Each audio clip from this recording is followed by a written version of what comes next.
would definitely cut out the Karen Carpenter bit. It's in poor taste. Greetings, Warzone kids, and welcome to another day on the trail to the Western Lands here on the channel of Pilgrim's Progress. Warzone, I'm a Warzone kid. That's my term for folks whose childhoods were, for one reason or another, more like a war zone and less like a proper childhood. This might be physical abuse, emotional abuse, sexual abuse, all three all the time, an actual war zone, chronic food shortages, housing trouble. You might be the wrong race of human being at the wrong place at the wrong time, turning your life into a war zone. But one way or another, we war zone kids grow up into adulthood as folks who tend to struggle with a lot of the same things. Our Jenga towers of our psyches just did not get a chance to come together the right way when we were kids. And so we've got to do it ourselves. And I'm on a pilgrimage to a place of happiness and peace for me. And I call that place the Western Lands. I use a Greek word, eudaimonia. It's a Greek word for happiness. It means a good spirit. And that's what I'm in search of on the trail to the Western Lands, a good spirit. And I got my running backpack here with me. You can tell it's a running backpack. It's got an annoying little hose that never lines up with your mouth the right way. And it's too small to be any earthly good for much else. And you know this, that the person you see wearing this, you know they're a runner. Or at least they want you to think they're a runner, or they want to be a runner. But you know, there's something about running there. Even if it makes the person who's wearing it feel like an imposter, which is how I feel when I wear this thing. But that's all right. Because I felt like an imposter human being for much of my life. A lot of Warzone kids know exactly what I'm talking about. Felt like I had to pretend just to be a human being, let alone a man or anything else. I'm a child sex abuse survivor, and if you throw a net over me and diagnose me in the book, it'll say things like borderline personality disorder. It'll say binge eating, it'll say bulimia, it'll say substance abuse and addict, and it'll say complex PTSD and developmental PTSD, stuff like that. Those are words to describe war zone kids, as far as I'm concerned. And our problem is our life and getting that back on track, not what you call it. The reason that this backpack right here, lovely though it is, makes me feel like an imposter a little bit is because of the numbers that I'm fixing to write down. And that brings us to the topic of today's after school special about the road to the Western Lands. It's a very special episode. It's about healing without being about healing. It's about healing while being about numbers. I'm going to write down the first number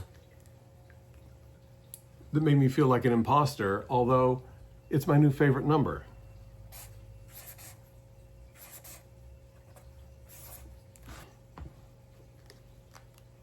199.6.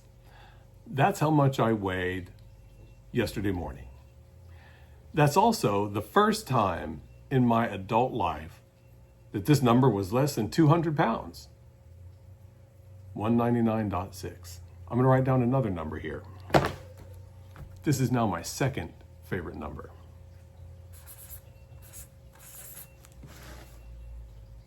378. That is the highest number that I ever saw on a scale that I got on when it was just me. 378 pounds. That's the most that I ever know that I weighed. I could have weighed more. That was just some day that I went to a Weight Watchers meeting. I have no particular reason to believe that was the most I ever weighed. Since it was like the second week I've been to a Weight Watchers meeting, I probably lost weight that very week. Who knows? Who cares? That's a big number. That's a number which to me represents how many of my feelings and how much of my damage I turned into peanut butter and ate, instead of experience the feelings and heal the damage. Turn it all into peanut butter and eat it, 378 pounds worth. That's almost 200 pounds more than I weigh right now. That's more, 378 pounds means that I've almost lost more weight than what's left. And man, does that seem like a good metaphor. I think, hope, pray, God between us and evil, Lord willing, the creek don't rise, that I've shed, that much damage has been healed. I hope that represents how much damage has been healed. I think it does. That's a lot. That's almost twice as much as I am now. That's a hard number. Face burning, hard shame. 378 pounds. Woo! Here's another number.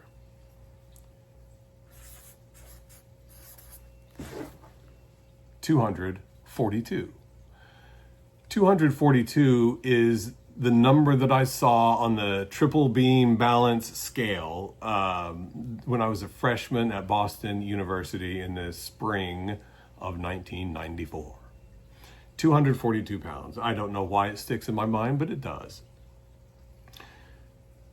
That's the last time I saw that number until pretty recently. Here's another one.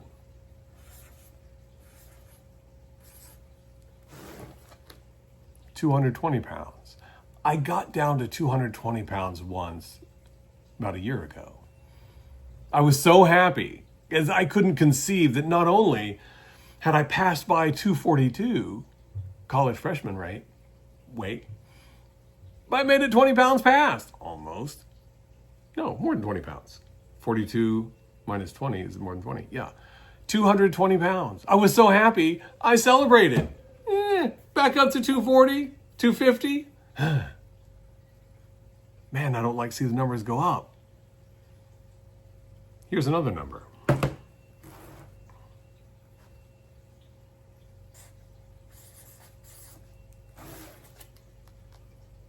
180. That's a number that I saw on a triple beam scale when I was in 6th grade, about 12. I was not 6'9" in the 6th grade. I was the same height I am now, 5'10" on a stretchy day. 180 pounds. Nor was I a muscle-bound maniac. I was a little chubby kid. By the time I was deep into adulthood, I had eaten that many feelings. Complex PTSD, childhood sex abuse, emotional abuse, psychological abuse, some physical abuse. I'm using the word abuse now. Usually I use the word harm because I know the people that caused me harm were thoroughly abused themselves. So I use the word harm because it's an easier word for me to use, and the words you use matter not nearly as much as you think they do. What matters is that you acknowledge the reality of the harm that was caused. Abuse is a word that gets tied up with intentions and things like that. Harm ain't. Harm is harm. No matter how it got there, it's harm, and you got to heal the harm. 180. And I wonder about that boy, Benji, who weighed 180 pounds in 6th grade. That's a lot of feelings that little 6th grader was eating. Love that guy. He got me here. Here's another number. I'm gonna have to cut this out because I don't know what number comes next. Is it all the way down?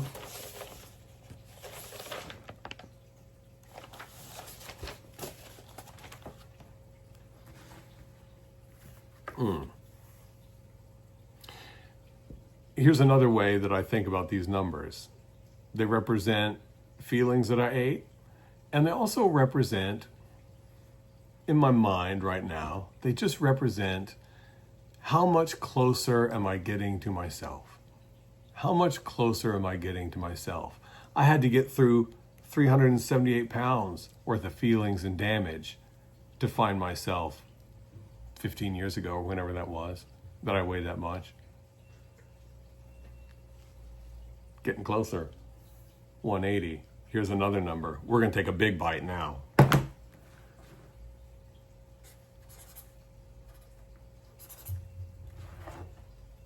We got a lot closer. 13.3. That's how many miles there are in a half marathon. Sorry to interrupt myself. I utterly botched the editing of this piece and lost a key bit about what numbers go on the legal pad, but I'm going to fix it right now and then go back to what you just saw. I'm sorry for interrupting myself. I'm just a Warzone kid, and me and editing are not that great of friends, so I'm doing the best I can. Anyway, here's where we're going. This is the last number that I put up, or possibly the next number. 13.3. That number is the distance in a half marathon. And after I took up running a while back and sorted out what it was doing for me, I saw that, having kept myself secret from the universe for most of my life, I needed to actually do something in the world, not just running for myself that no one knew about, but I needed to do something like enter a race and put my name on it and say, I am going to enter a race because I am a human being like everyone else. What one person can do, another can do. And I'm going to put my name down on the thing and pay my $5 or whatever, and I'm going to enter a race and run it right along with the other human beings, because I am a human being just like them other ones. And so 13.3 is the distance of a half marathon, and that half marathon is the Leaf Peeper half marathon. They have it in May of every year, and I'm going to enter that thing and run it, Lord willing, and the creek don't rise. So that's another number on here. Well, now, but where are we going? How far down are we going with these numbers? 0? Is that what you want, Johnson? Because 13.3 is not a weight. I don't want to weigh 13 pounds. My bones weigh more than 13 pounds. So where are we going? Like, what's the idea here? Karen Carpenter? 27 pounds. No, I don't want that. So what's at the bottom of this list? Not 0. Well, I don't know. I don't know what's at the bottom of this. I don't know how far these numbers will go. And I don't know where they go. And I don't know how to tell. I don't know how to predict. There's not one thing about the day that I'm recording this video, Sunday morning at my kitchen table. There's not one thing about this that I could have predicted a month ago. A month ago. A year ago, 5 years ago, nothing. I've had the idea that I wanted to get somewhere for a while to myself. And I feel myself. I'm with myself now, putting this down. I'm with myself when I'm writing, and I can feel that I'm with myself, and that's different than didn't feel like that 5 years ago. Not at all. So I don't know. Where else am I going? I don't know. But in some ways I feel like, if I spend every minute of every day the rest of my life feeling as connected with myself as I do right now, that's okay. Because it's infinitely closer than I felt really any other time in my life. Infinitely closer than any other time in my life. So I think that's where we're going at the bottom of this list. I think what all these things, all these numbers lead to, I think they all converge on the path to the Western lands. The destination is the same as the journey. The way to get there is the arrival at that place. When you arrive at that place, you see that you've always been headed there, and there's really nothing that's going to change because it's just right here. Such a one as this is living this day. Learn and become what I am. I think that's what's at the bottom of my list. But this ain't the end of the video. I took up running about 6 months ago. And to my absolutely certain knowledge, in my life, I'd never run more than 100 yards at a time. Never. I played tennis when I was in junior high, and I loved it, but I weren't that good at it. There's only so good that 180-pound sixth grader is going to be at tennis. I focused on the cerebral game. Surprise, surprise. A lot of spin, a lot of slice, a lot of shot placement, a lot of drop shots with diabolical slice. Still got it. So I took up running. And I liked it. Because when I ran, I was with myself and I was alone. And it's just a fact of my psyche that being alone is a restful thing for me. There's no one else's feelings to manage. There's no one else that I'm worried about. Like, what are they trying to do? There's no one I have to be safe from. I don't have to gin up some kind of persona and be gregarious and charming and deal with my antenna that do their best to read everyone's minds around me. Don't have to do any of that stuff. And so much of those years, I probably spent years in aggregate of my life alone. Much of that time, bad alone. Laying alone in an apartment, getting kitty litter off the floor to smoke it because you ran out of rock. I was an actual crackhead for a period of time. That kind of alone ain't that great. It's grim. I've been alone in hotel rooms when I puke my guts up because I'm bulimic and a binge eater from way back. As you can tell from many of these numbers, in the great tug of war between bulimia and binge eating tended to usually win out, but I'd done my share of heaving. It turned out that when I run outside, I like trail running, I'm by myself. I'm with myself. I'm not by myself, I'm with myself. My mind, my body, my heart, my psyche, everything that I am is all together and we're all doing the same thing. And sometimes that same thing is a hard bawling fit that lasts for about 10 seconds. I just let it come and go. I got a lot of feelings to feel. I'm going to give you the only hot tip you need for running and for the path to the Western Lands. Easy, not hard. Most of your time running and most of your time on the trail to the Western Lands should be easy, done at a conversational pace. You have occasional intervals where you run hard, and you have occasional patches on the trail to the Western Lands that are full of agonizing experiences of transformative personal growth. But most of the time, you're just taking one more step. The very first patch of the pilgrimage to the Western Lands is the hardest part.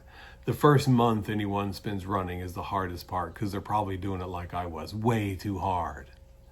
And if you're a war zone kid and you're stuck in a life that just doesn't feel right to you and you don't know where to go with it, you might well be making it way too hard. It's easy. All you need is what you already have. All you need to run are either 2 feet or 2 stumps long enough that you can stick a shoe on them. That's it. In fact, there's a raging debate amongst runners as to whether you even need the shoes at all. So I guess just feet or stumps are enough. You got it right now. You can do it. All you need to start on the trail to the Western Lands is a desire to start on the trail to the Western Lands, and you've already started it. Do it right now.